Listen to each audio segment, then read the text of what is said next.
listening to Sports Radio Detroit.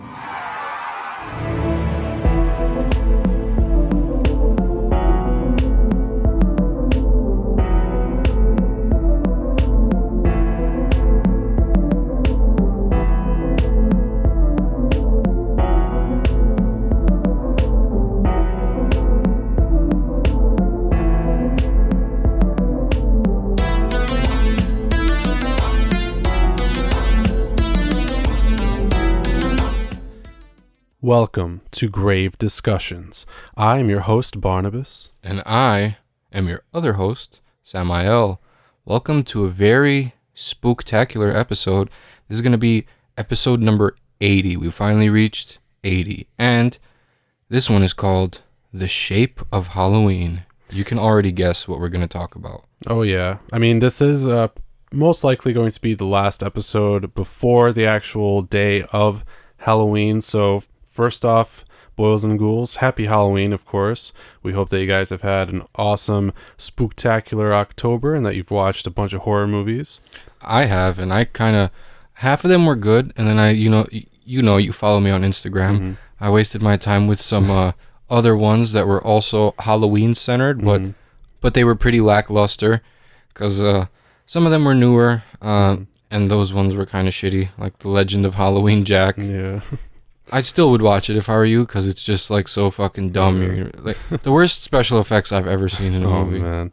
Well, I am kind of interested, but one movie did it really well and kind of set the stage for everything, and that is the titular Halloween, the original, of course, from 1978, and we're going to be discussing that in depth in our main segment and kind of exploring how it laid the groundwork for other Halloween-themed movies and slashers and so much more. So first off, we do have to give a shout-out to Sports Radio Detroit. Yes, our gracious hosts, and you can find them on Twitter, Instagram, and Facebook, and you can find them at sportsradiodetroit.com. On social media, just look up Sports Radio Detroit, SRD. That's Sports Radio Detroit, SRD, not Detroit Sports Radio. Exactly. And just one more quick mention, as you guys might know, we just recently did a crossover episode with, now on Make Fun Network, Over Under Fair. Yes. And we talked about a bunch of underrated horror movies, and we'd like you guys to go check out that episode. So you can head over to the Over Under Fair pages and find that. But we're going to start off now with our show, as always, with the news, and it's been a bit of time since our last official episode, so there has been a lot going on, and we do apologize for the delay. I was actually at Halloween Weekends over the weekend. How was it? At Cedar Point. It was fun. We and Ak went 2 years ago. Oh, okay, nice. Yeah, no, it was really cool. I walked around at night, I saw all the performers and stuff, and all the rides were really cool at night, but that's where we've been, but we're back now, and the first bit of news here is pretty interesting one. I kind of was scratching my head at it. Yeah, exactly. I mean, I think it's cool, but I don't know. So you tell them what's going on, because I don't even feel right saying this. So, okay. You guys may be aware of an old movie known as Maniac Cop. Well, HBO has apparently ordered a Maniac Cop TV series from none other than Drive director Nicholas Winding Refn, or however you say his name. I'm not sure, but yeah, the guy who did Drive. Well, what else did he do? Only God Forgives and The Neon Demon, I think, and something else. You know what I think is going on? We see all this resurgence of like old school horror in like the modern day with Maniac Cop, Child's Play, Pet Sematary, even Creepshow. Mm-hmm. I think people are truly like sick of like modern horror movies, and they're trying to remember like a better time for horror, when it actually felt like there was some passion behind the projects, because now it seems to like cash in on a franchise or stuff like that. There's nothing really going on in like the horror community, like in terms of like new movies, besides like Candy Corn and Midsummer and The Lighthouse and all these movies coming out. You still gotta be kind of like into it. Exactly. So like I feel like that, and the fact that like all these older movies like Maniac Cop, they're getting Blu-ray releases like from Synapse Films, and then you also have Arrow Video and Shout Factory, like keeping the old school horror alive by doing these like rare re-releases of movies like The Prey and stuff like that. So like, and I think like these these studios are seeing how much money like they're making from these like re-releases, and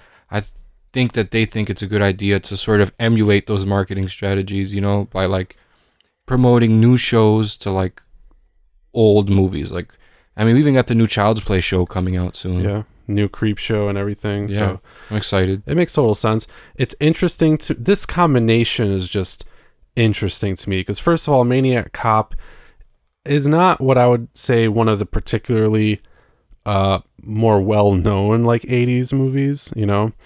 I mean, it has a following, but the fact that not only HBO would pick it up for what's being called a reimagining, but not only that, but then Nicholas Winding Refn, who's just a really interesting director. Like, you know, every movie has neon in it, and it's just kind of like noir-ish, sort of pulpy almost. I like that. Yeah, so I think, you know, the original Maniac Cop didn't really have any of that. No, it didn't. It's gonna be a wild adaptation. The original one was just like a slasher meant to cash in on like the 80s slasher craze. But they're like, oh, what if one of the good guys was a bad guy? And it didn't really have any really underlying societal messages back then. Yeah. But I think now it's more prevalent having a show called Maniac Cop, because you know how it is nowadays out there for, you know, minorities especially. So like, and I guess this one's probably going to have like a social driven narrative maybe. I hope not, because like those issues are already prevalent, and making a TV show isn't going to open anyone's eyes and really enlighten them about the situation at hand. I mean, there's enough like actual footage of what happens, you know. So like I feel like this would be kind of a waste to make it a, you know, social justice movie or like TV show. So I think it would be good to just let's go back to the roots. Stop like reimagining every show and every movie with like the social justice aspect. I mean, look what's going on with Black Christmas. Like, yeah, well, a classic slasher, and now they're just flushing it down the toilet. well, here's part of a quote from Refn himself. He said, and this could, you know, make you excited and like half a little not excited. He ended it by saying, "This show will be an unadulterated, action-packed horror odyssey." Interesting.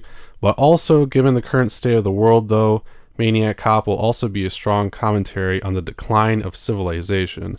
So there might be some of that, but it does sound like there's also going to be, you know, a bigger focus potentially on just like the horror stuff itself. I mean, like Hereditary was to like mental issues and loss and grief. Yeah. This movie's gonna be to like, you know, power tripping cops and stuff like that. Like they might not be super direct with it, like some of the Into the Dark stuff is, or some of those other movies, you know. But I think it'll still be there, kind of. Obviously, if you do an adaptation, I mean, especially if you set it kind of in like the realistic world, more or less, it's always going to be shaped somewhat around society today. I mean, even 80s movies were to a degree. They just didn't like push the narratives. Yeah. So if this doesn't push the narrative, I think it could be okay. But we spent enough time on that one. Be on the lookout for more information about the new Maniac Cop. Now, this next bit of news is about another new series that's coming out, but this is going to be an original series directed by none other than Dario Argento. That's crazy, dude. When's the last time he did anything? Was it Mother of Tears? I think so, yeah. I believe. Because that's what I thought. I know he had nothing to do with Suspiria, the remake. He was just like, yeah, sure, go ahead, remake it. Yeah. But this one sounds interesting, though. It's called Longinus, or Longinus. Longinus. And it's a TV series. And yeah, apparently it's going to be the first project of his since 2012, which I believe was Mother of Tears. Yeah. And it involves mysterious murders, esoteric elements, and ancient enigmas. So pretty much Argento's wheelhouse. And apparently the title of the series appears to reference the name given to the Roman soldier who pierced the side of the crucified Jesus with a lance to make sure that Jesus was dead. So it sounds interesting. There's not really much more information, but it's supposed to be for the international market, so it's going to be a wide release thing, I'm imagining. Shot between the French Alps of Grenoble and the Siena of the Palio. So, I mean, it sounds like it's going to have some beautiful imagery, and knowing Argento, it's probably going to be batshit crazy, so I'm excited. It seems like like just a photo gives me like Army of Darkness vibes, and I think it's going to be like some, and a lot of directors, I don't know why they're doing it nowadays, especially like, probably with the rise of Stephen King's It and Castle Rock, like every movie now, it seems like so like Stephen King-ish. Have you noticed that? Like, yeah, it's definitely influential, but even Lighthouse from the trailers, it looks like some Stephen King shit. yeah, I can see it in a way. I mean, a lot of it is like that suburban stuff, but it's just like that mind fuckery and those ancient evils and stuff like that. I like that stuff. Like the passage into other dimensions or whatever, or like the transition of like your mental or not physical, your mental or your soul like into that other area that's not tangible. You know what I mean? Like even in like the Stephen King movies, even if they don't go to another dimension, it seems like people's minds like sort of transcends into that like other dimension that it just slips out of reality through that one little crack into that other Stephen King crazy fucking universe with flying turtles and killer clowns that are millions of years old. I guess we'll see how it turns out. What I'm kind of getting from it is that it might be like a modern day set type of almost like a crime thriller, but with some kind of central ancient evil type thing that seems pretty standard of Argento. Either way, sounds cool. I like all the old school, like the Roman thing. So I think the important thing will be, is it going to be like a period piece or is it going to be like a modern day thing? But let's move on to this next article. Keep an eye out, guys, for more information on Longinus. And this next one, also pretty interesting. Russell Crowe apparently is going to be playing a horror movie actor in a new film from Kevin Williamson and the Final Girls team, which is exciting. And the premise sounds, kind of standard, but could be good. It's some like schizophrenia mental health thing again. So it's basically a troubled actor who begins to unravel while shooting a horror film. His estranged daughters wonder if he's slipping back into his past addictions or if there's something more sinister at play. And I'm going to assume it's both. Yeah, probably. Drugs led you to being kidnapped by demons, or whatever the fuck is going to go on here. I'm interested because, obviously the begins to unravel while shooting a horror film is very vague, but the fact that it's specifically mentioning that it's a horror film means that kind of anything could happen. Longinus. So I wonder if there's going to be like a monster or if it's going to be mostly just like a psychological horror. I think it's going to be super psychological. Probably. Maybe it's probably going to hint at like supernatural things, but at the end it's going to end up being like all in his head, and he ended up like killing some people or something and doesn't remember it because he's a junkie or whatever the hell's going on. Right. Because they didn't really specify the addiction. Was it a drug addiction? Was it like a killing addiction? Like a sex addiction or something crazy? Yeah. I don't know. Well, we'll see about that one. Again, there's not really any more information, but it's interesting that it's the team from The Final Girls, which was a good movie. And so I'm excited to see what they can do. Also kind of like comedic. And so I'm wondering if this is going to have a comedic element or if it's going to be serious. With Russell Crowe, I'm thinking more serious. So, but he's a good actor.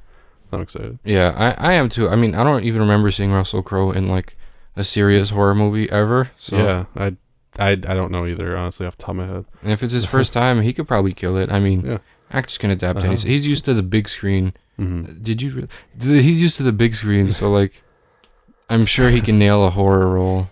Yeah. Oh, I'm sure. I mean, he's phenomenal. So we'll see what happens with that one. But let's move on to a couple trailers here before we dive right into our main segment. The first is coming out October 25th on Netflix. So actually, by the time you're listening to this, it may already be out.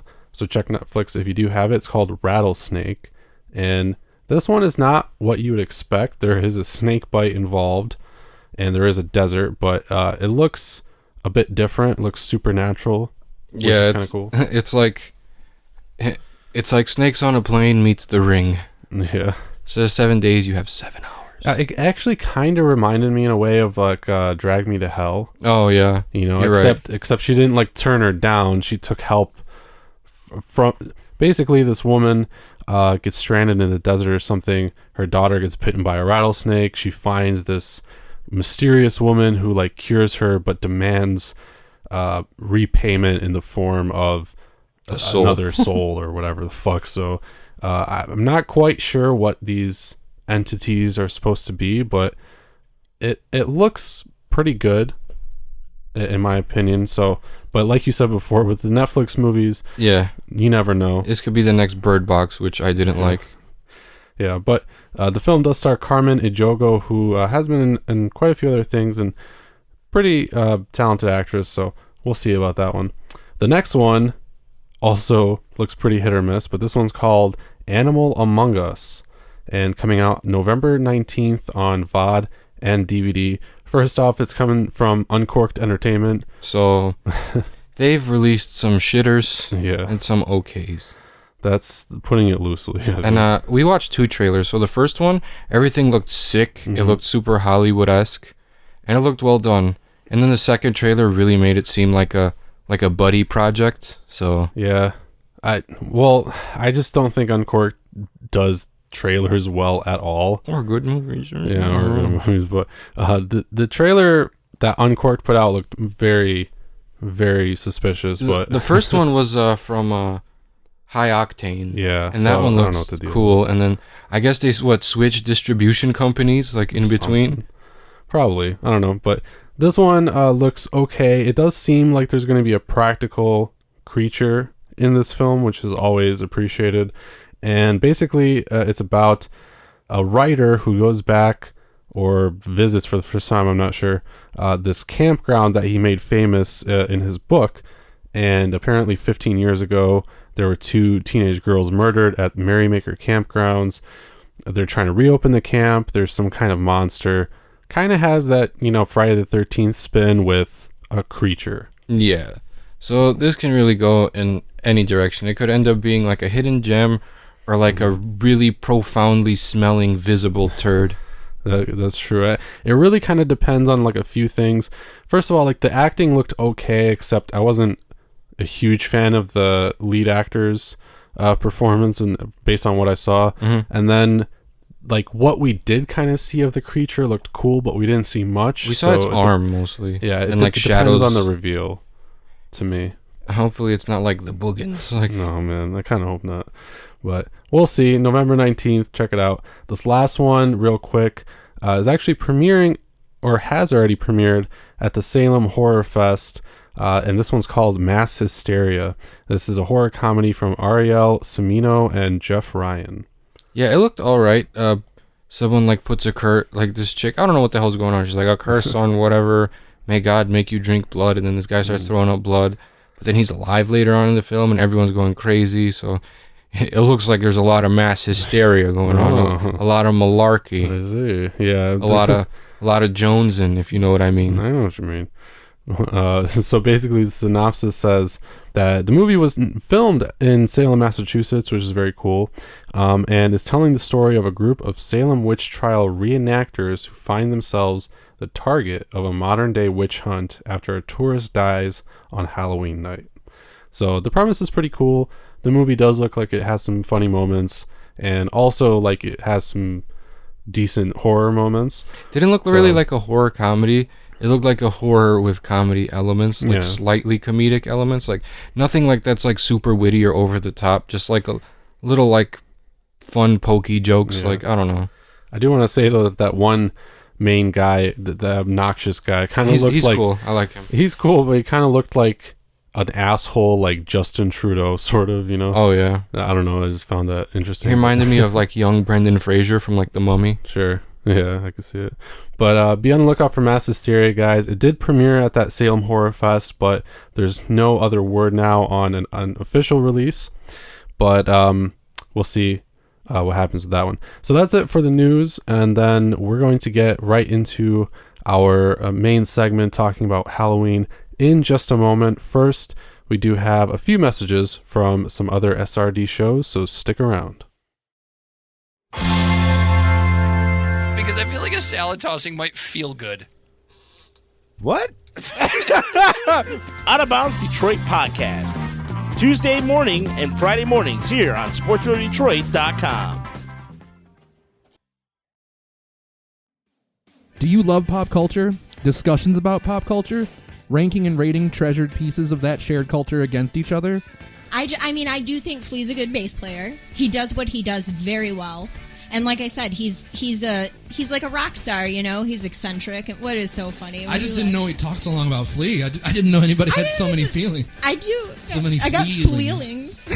yeah. Music, movies, television, food, sports, pro wrestling. We are the determination of what is over or underrated across all fields of greater cultural consumption. Subscribe and review on Apple Podcasts and Podbean, or visit us at sportsradiodetroit.com. Over Under Fair, your final word in pop cultural relevance. And welcome back, Halloween horror fans. And we're going to be talking about Halloween, John Carpenter's 1978 classic. On this episode, we've talked about the 2018 one. We've mentioned it in passing, obviously, because it's your favorite movie. But we've never had, an honest-to-goodness discussion about it. So here we go.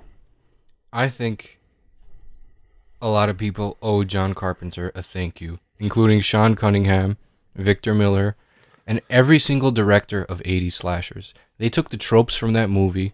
This is the movie that started all. The virgin lives. The good girl lives because she's more vigilant. She's not distracted by stuff. She's not distracted by sex or by guys or by drinking. She's like sober.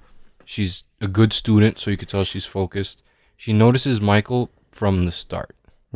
And it also brought like the whole like, I guess people read too much into this one, but like the phallic symbolism of like the knife and like the final girl being a virgin, taking the knife and killing the killer with it, or stabbing him with it, in a sense taking his manhood, as Leslie Vernon elaborated too. Yeah, this is where it all stems from, basically, because this is where they borrowed the tropes. This obviously wasn't the first slasher movie, but it was the first like extremely important, arguable with Texas Chainsaw Massacre, but this is the more like important one, I would say, at least in terms of like horror culture, Halloween culture. Don't get me wrong, Texas Chainsaw Massacre will always forever be credited for unleashing imitators like Wrong Turn and stuff like that. That might have been more The Hills Have Eyes.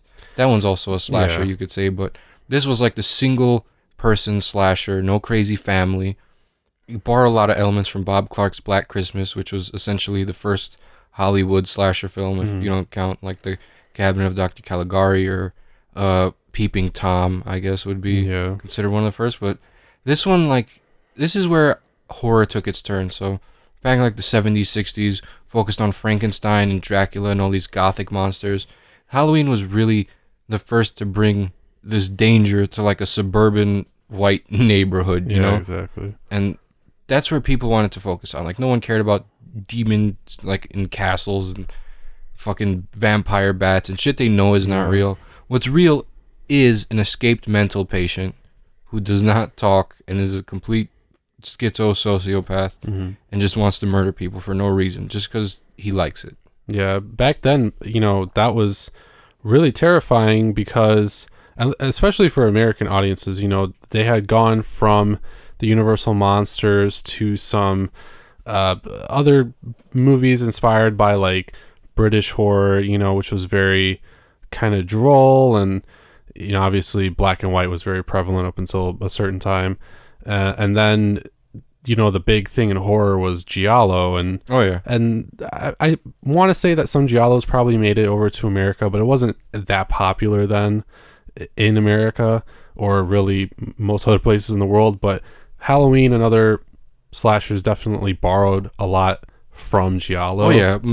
Absolutely. But John Carpenter's Halloween had a lot of European horror cinematic like techniques, especially like with the lighting and everything, and like lighting was super prevalent in that film as well. Yeah. And that was probably the most important thing in that film, was like the lighting, and like you're wondering what's in the shadows, and Michael's doing all these scares, you never know when he's gonna jump out, and then the kills are there to just justify the scares and all the dark corners and everything, like especially the end after he gets shot off the balcony and the camera changes to every location that he was at and you hear his breathing. Makes you wonder, like, where is he? Yeah, exactly. I mean, it took all those elements and added so many new ones that eventually just became, at this point, tropes.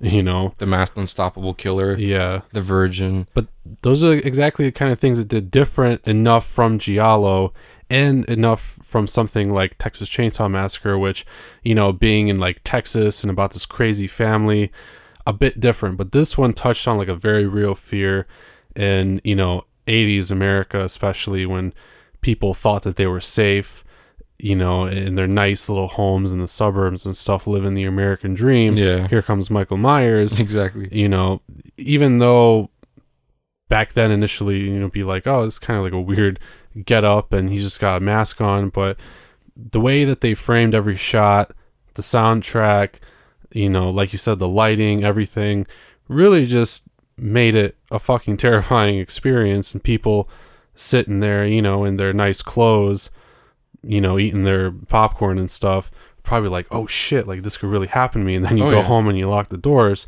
And that's exactly why this movie took off, you know, because it was isolated. It made you feel, you know, that tense fear with Laurie and everything. Mm-hmm. So it was just revolutionary for sure. And not to mention, it was the first holiday-based horror movie. Mm-hmm. So, like, and like Black Christmas, sure, it happened around like Christmas, but this one was centered in that one day. Mm-hmm. Of course, there was that flashback 15 years after Michael killed his sister. Well, yeah. I like the techniques that they use, like at the beginning, the first person POV, like, and then like the stabbing, and then the reveal, and then boom, it was a kid. Like, you could tell they studied like how cinematography affects the viewer, and like to have a little kid revealed to be the killer right at the beginning, people are like, oh, what the fuck is this gonna be? Yeah. And this was like the first Halloween based horror movie, and probably the greatest in my opinion. Trick or Treat is also good. Like, honestly, nothing touches John Carpenter's Halloween, just because of like how innovative it was. Michael Myers as a person, like, this is the first time we see him, and like my first time watching it, I didn't know he was going to become this giant icon. Now you got people on Instagram making their own custom Michael Myers masks, their own artwork. People are cosplaying him. People literally have an obsession with him and spend thousands of dollars on like Michael memorabilia, like I do. I have what now? 1, 2, 3, 4, 5, 6, 7, 8, 9, 10, 11 Michael masks right here, and then another 2 in the basement that I've been working on. So like, he's really like, he's the man, bro. Like, and he inspired Jason. Like, come on, Jason is just an exaggerated version of Michael. To its credit, you know, going out of the suburban home into the campground definitely helped, you know, its own image. But yeah, Michael, without even ever saying pretty much a word too, Michael Myers really, I mean, just stood out immediately as this icon, almost because of how simplistic everything kind of is, you know? Like, overall as a film, actually, you know, very well managed, well directed. Everything about it, you know, when you really look at it, was phenomenal, especially for the tiny budget that it had. Seriously, $300,000 at the time. Mustafa Akkad, he was filming like some like movie in like the desert, and he was spending $300,000 a day on it. Yeah. And then, you know, Compass International, they were the distribution company, and they were like, all right, you know, we need to show people like low budget films, but the problem was they didn't have any low budget films. So then John Carpenter and Deborah Hill came along, and like Mustafa Akkad, like, no, it was Erwin Yablans, I think. They gave him the idea, like, I want this to happen on one night, and I want it to be called Halloween. So Deborah Hill and John Carpenter sat down and wrote this together. R.I.P. Deborah Hill, one of the greatest of all time. And then they created this, and John Carpenter said he was inspired by Michael, by an actual mental patient for Michael Myers. So he went to like a mental asylum, and there was this kid there, and like the kid was just like stoic. Like, he just gave John Carpenter like a look. Carpenter said that looks like stayed with him like forever. That's where he got that inspiration for Michael Myers. Yeah. That's crazy. I mean, hey, some of the best stories are inspired by real events, you know, and the real world is terrifying. And that's the whole gist of this movie. But, you know, like I was kind of saying, everything about it, pretty much when you look at it, is pretty masterful. I mean, sure, some of the acting now is kind of dated, and you know, the quality dialogue and everything, the dialogue is kind of dated, yeah, but the way that it you know, invokes fear is masterful. Oh yeah, I mean, I still get anxiety if I hit the pen a few times and watch Halloween, like, yeah, no, exactly. You think about how like this can happen. Sure, the guy you shoot 6 times won't come back, but who says you're gonna like be able to, you know what I mean? Like, yeah. And like I like this how like through the movie like he starts stalking Lori from the start in broad daylight, from the front of the Myers house to her school, follows her to her school, follows Tommy Doyle to school, then follows him home like so he can know like where she's going. Then he follows her and Annie, literally drives by Loomis as he's looking away. So he breaks into a hardware store, steals a mask, a rope, and a couple of knives. And Loomis is at the hardware store with the sheriff after it happens, and Michael drives right by him, right behind him in the background. Yeah. Like, it's subtle, like it's like Where's Waldo, you know? Like you try to find Michael in every like little frame, and then he like shows up in Lori's backyard and just disappears, and like you're starting to wonder like, is this that same 6-year-old kid? Like, is this like what's happened? Is there supernatural elements to it? Why is he getting stabbed and he just keeps coming forward? Like, what is going on? Yeah, so that's the thing. I mean, on the surface, this movie is kind of simplistic. You know, if you want to boil it down, it's kind of like just a stalking, you know, home invasion type slasher movie, pretty much. But back then, nobody really knew what a slasher movie was. No. This movie pretty much established that completely.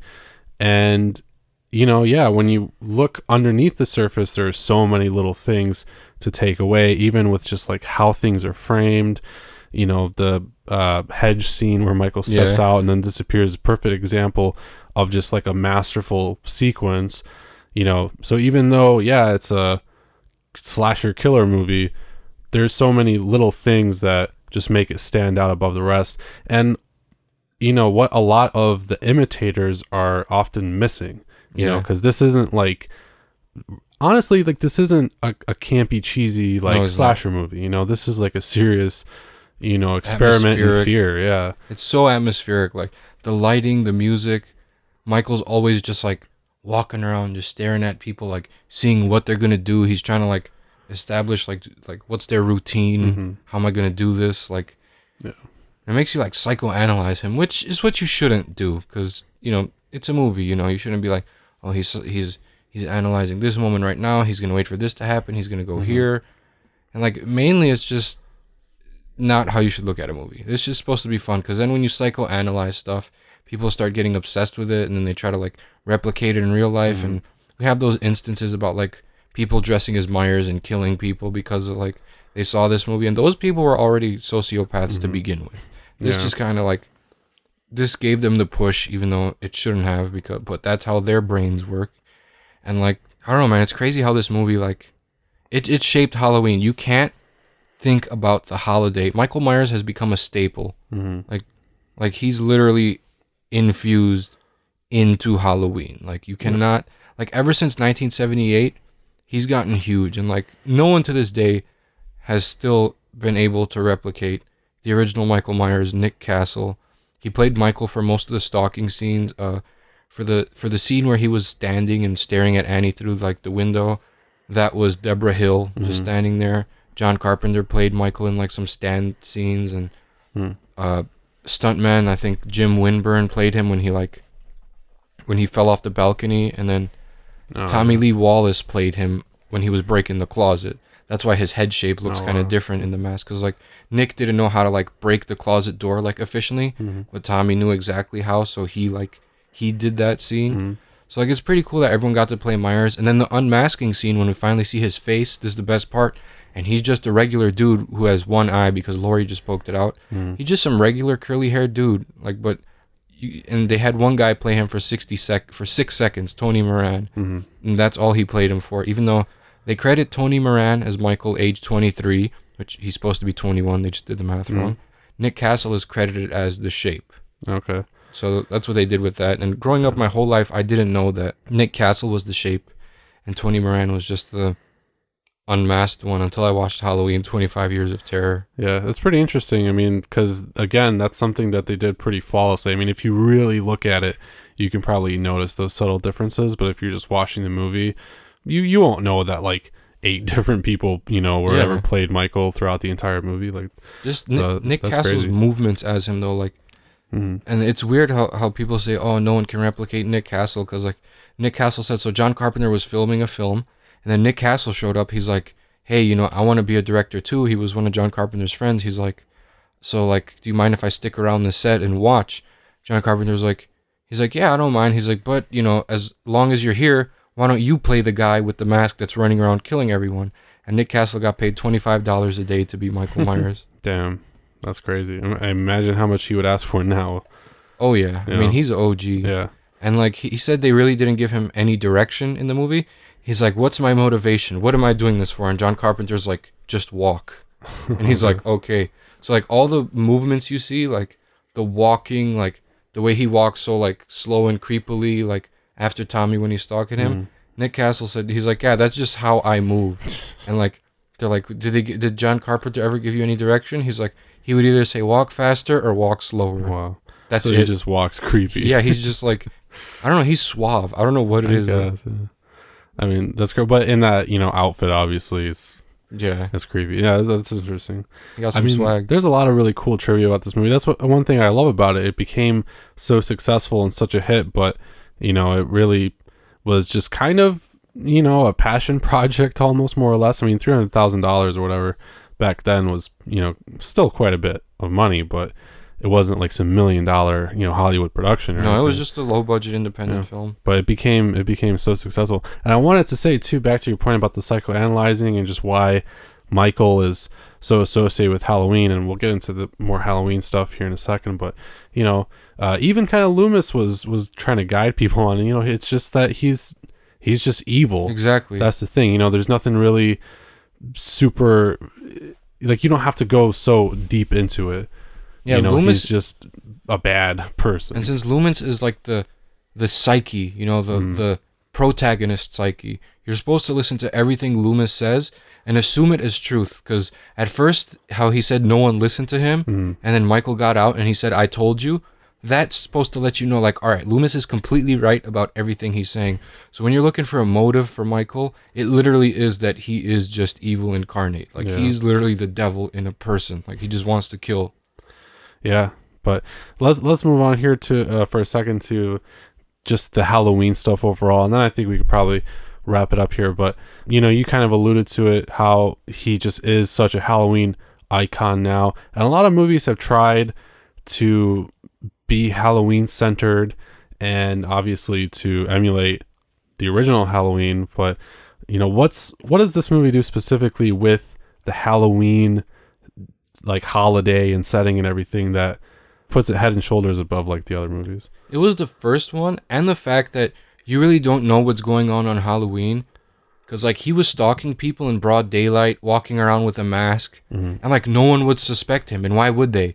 It's Halloween and there's just a dude in a mask, like they're supposed to be. Yeah, that's kind of a perfect setup. And you never know like who one of them is. That's the thing. And then like thing I like what this movie did, you take off the mask and you're assuming it's like some demonic, and it's just a dude. It's a guy. Yeah, but it's unexplainable how he just walks up and gets away after getting hurt and stuff. And then there are all the little scenes in the background with like the pumpkins and stuff hanging on the doors and everything, and then kids trick-or-treating. So even though it's not like jamming it down your throat like Halloween, it's still kind of the perfect movie, because a lot of people think, Halloween things come out and anything could happen, and this movie's like, yeah, anything can happen. And it's mainly people. Like, that's what this movie's saying. It could be just one dude who's just not wired correctly, and he's just out there. You never know if someone escapes from a loony bin. Like, they don't announce that shit on the news. Like, oh, dangerous patient so-and-so escaped. It's like, no, it's like if someone escapes, they're going to go try to find him. They're going to assume he ran away and that they're going to find him somewhere at like a gas station just sitting there playing with his fingers or something. Yeah. That's what they assumed, but it's not what happened. No, this movie, yeah, it is Halloween and it takes place on Halloween, but Halloween is not like the main thing that it's pushing. It's not like the central focus. Yeah. It's there and it's important, but it just happened on Halloween. Yeah, and I think a lot of movies like that one you were complaining to me about, like that jack-o'-lantern and all that shit. Oh my god. Like these movies try to be like Halloween themed and really push it and just kind of sell it based on like, oh, this is Halloween themed and pumpkins and stuff. But I don't know. I think first of all, they're too amateur. Like they don't understand like just how to direct well and good acting and good cinematography. Halloween had all of that, and they just try to like push it too much. It's like, I love Halloween, but like I get it. You know, you should focus on making a good movie, and Halloween is definitely one of the best. Yeah, it's, as you know, it's my favorite movie of all time. Yeah. Let alone horror movie. That's one just a given. Mm-hmm. And I always watch it in succession with part 2, even though they had a new one. Because like growing up as a kid with my parents, I'd watch it on AMC, and then as soon as Halloween #1 would get done on the network, Halloween 2 would play, following up 5 minutes later. And then it would skip over 3, they'd play 4, and then 5. And then the next day they would do the same thing. Now it seems like there's a lot less focus. Halloween's actually going to be on AMC tonight. And then the sequel as well. And then they're going to do it like they were doing it back in the day. They're going to, I think, play them in succession. Because they always played like, I remember even 2 years ago, I would come home from like the store or something, and I'd be flipping through the channels. I'd be like, oh, look, it's a Halloween movie marathon all fucking week. Like, I remember they had a whole week where they were just playing Michael Myers movies. Yeah. No, I mean, it's cool. You know, you can argue all day long about what happens kind of in the later Halloween movies. Yeah. But this one had nothing to do with Yeah, that. that's a topic for a whole other thing. We actually talked about the whole franchise pretty much with Over Under Fair last Halloween, so you guys can go check out that episode if you want. But the first Halloween movie honestly can be It should have just been just a its own standalone thing. Yeah, and it's perfect as that.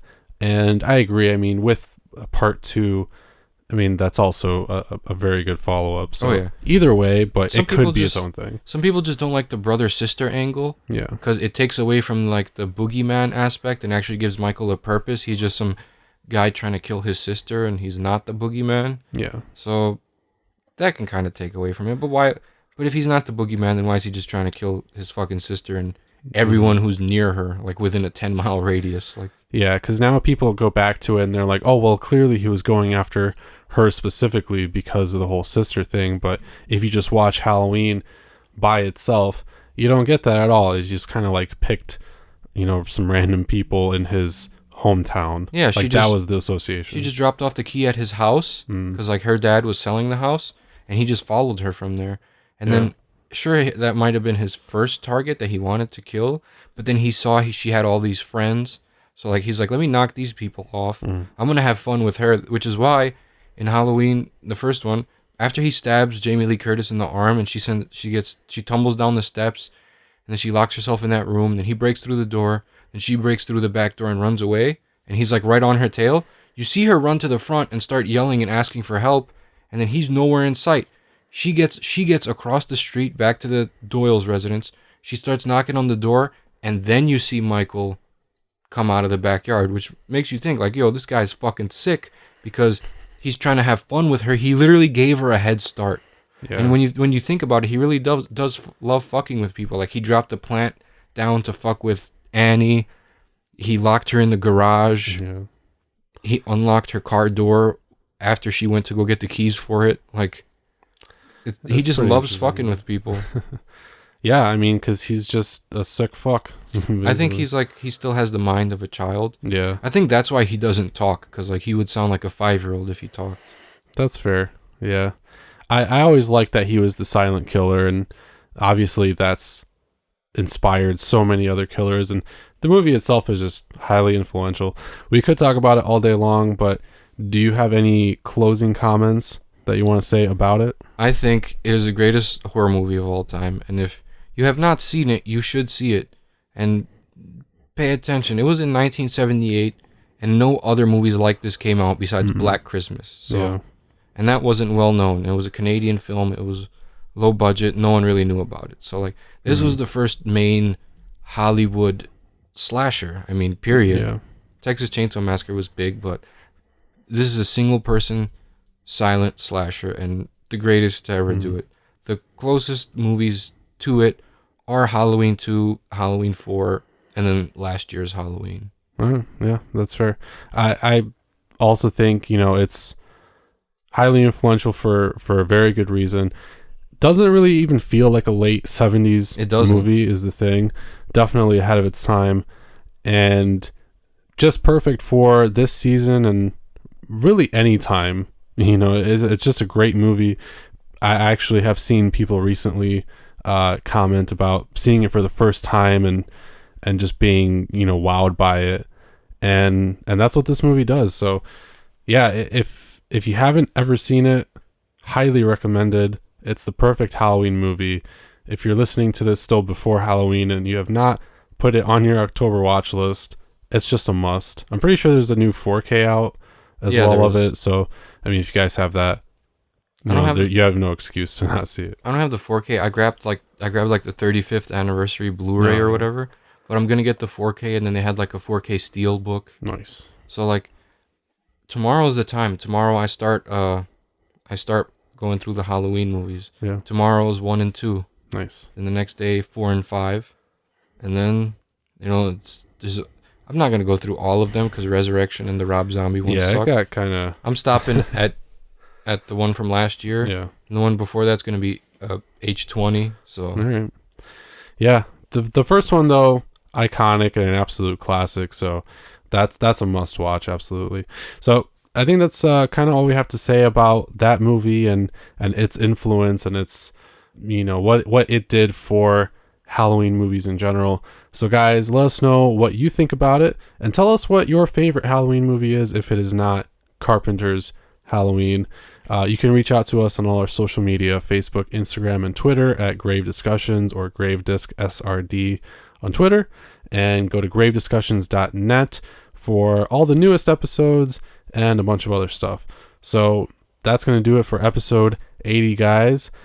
Have a happy Halloween and stick around next weekend for a brand new Grave Discussions. Yes, next week we will be shooting arrows at wild wolves. So tune in next week for episode 81 of Grave Discussions.